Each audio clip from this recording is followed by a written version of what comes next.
नमस्कार दोस्तों, आपका हमारे चैनल अद्भुत ज्ञान सागर पर स्वागत है।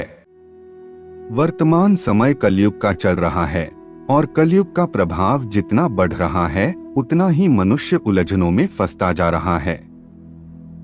ऐसे ही कर्म, ज्ञान और भक्ति, यह तीन पथ हैं।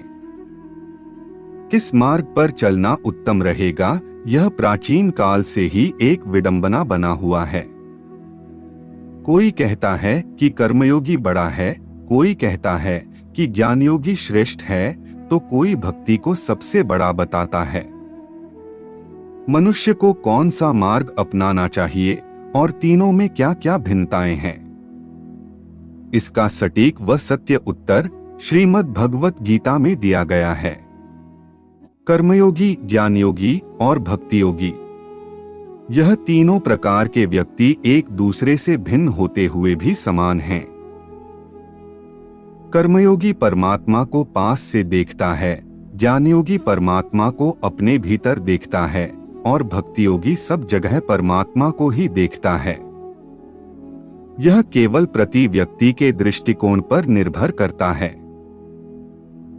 इसे सरलता से समझने के लिए एक लघु कथा के माध्यम से समझने का प्रयास करते हैं। एक गांव में तीन व्यक्ति एक साथ जा रहे थे।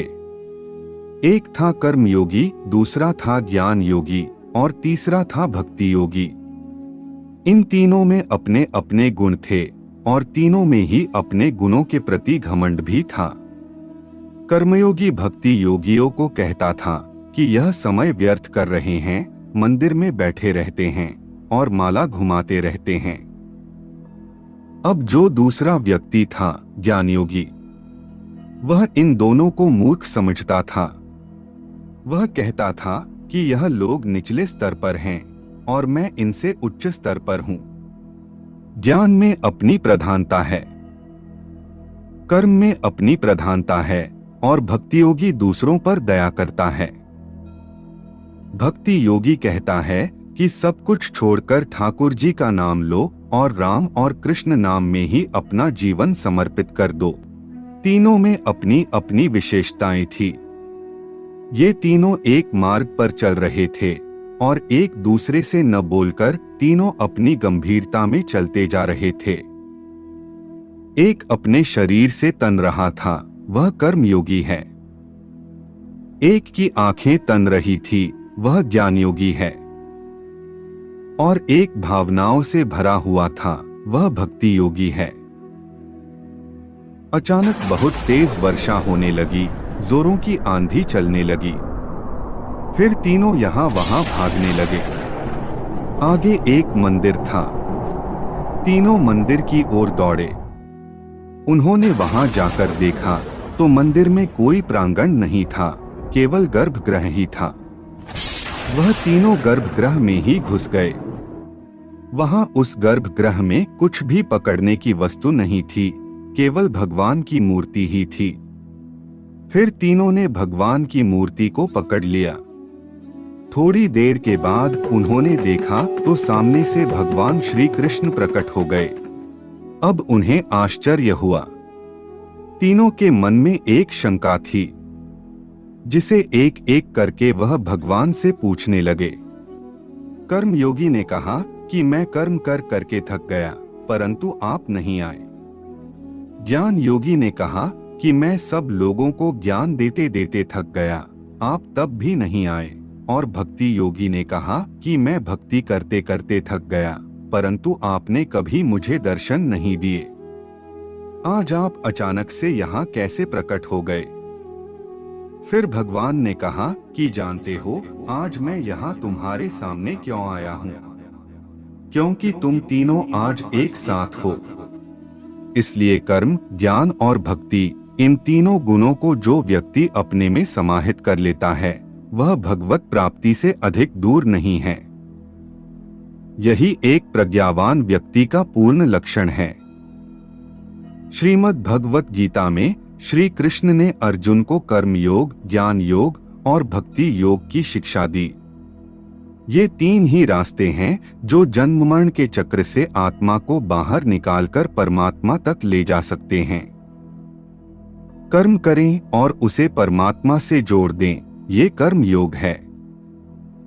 ज्ञान प्राप्त करें और उसका आधार परमात्मा हो, ये ज्ञान योग है।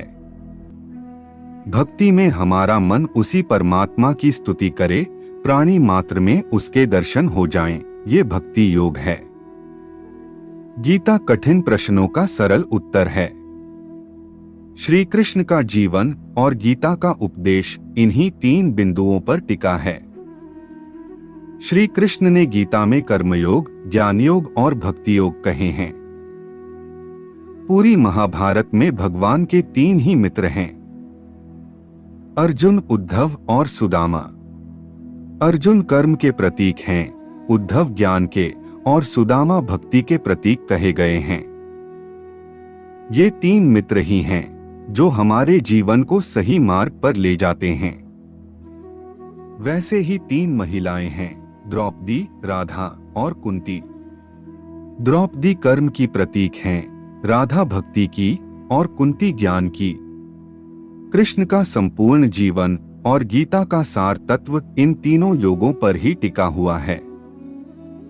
जब युद्ध के तुरंत पहले सामने खड़ी सेना में अपने ही परिजनों को देखकर अर्जुन दुखी हुए, संन्यास का मन बना लिया, तब युद्ध रोकने का हर संभव प्रयास कर चुके कृष्ण ने उन्हें युद्ध के लिए प्रेरित किया। ये बड़ा भारी विरोधाभास है। जो भगवान कृष्ण शांति दूत बनकर गए, इंद्रप्रस्थ न देने पर दुर्योधन से 5 गांव मांगकर भी युद्ध टालने को राजी थे, वो अर्जुन को समझा रहे हैं कि युद्ध कर और उन सबको मार जो अधर्म के शिविर में हैं। गीता केवल पढ़ने वाला ग्रंथ नहीं है, बल्कि अपने जीवन में ढाल लेने के संपूर्ण गुण श्रीमद् भगवत गीता में हैं। दोस्तों, आपको हमारी वीडियो कैसी लगी कमेंट करके बताएं।